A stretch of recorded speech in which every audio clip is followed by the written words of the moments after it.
महत्त्वाची बातमी, काँग्रेसच्या जाहीरनाम्यात महालक्ष्मी योजनेचं आश्वासन असेल। जाहीरनामा समितीचे सदस्य डॉक्टर नितीन राऊत यांनी ही माहिती दिलेली आहे। या जाहीरनाम्यामध्ये शेतकरी कर्जमाफी, रोजगाराचं देखील आश्वासन असेल असंही राऊत म्हणाले। जाहीरनामा समितीचे सदस्य डॉक्टर नितीन राऊत सर आपल्या सोबत आहे। सर, विधानसभा निवडणूक येऊ घातलेली आहे, तुमच्या जाहीरनाम्यात जनतेसाठी काय असणार?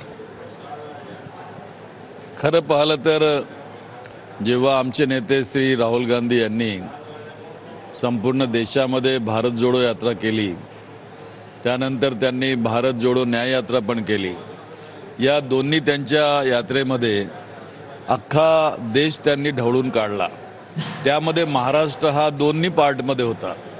पहिल्या भारत जोडोमध्येही राहिला, दुसऱ्यांदा भारत जोडो न्याय यात्रेमध्येही राहिला। आणि त्यांनी त्या अनुषंगाने जेव्हा लोकसभेची 2024ची निवडणूक झाली, त्यावेळेला देशाला एक न्यायपत्र दिलं, गॅरंटी कार्ड दिला। तशाच धर्तीवरती त्याच पद्धतीनं राज्यामध्ये सुद्धा आम्ही लोकांना इथल्या न्याय देण्याचं काम आमच्या माध्यमातून या ठिकाणी करणार आहोत। आणि त्या जाहीरनाम्यात सुद्धा त्या पद्धतीने सगळी कामं या ठिकाणी घेतली जातील।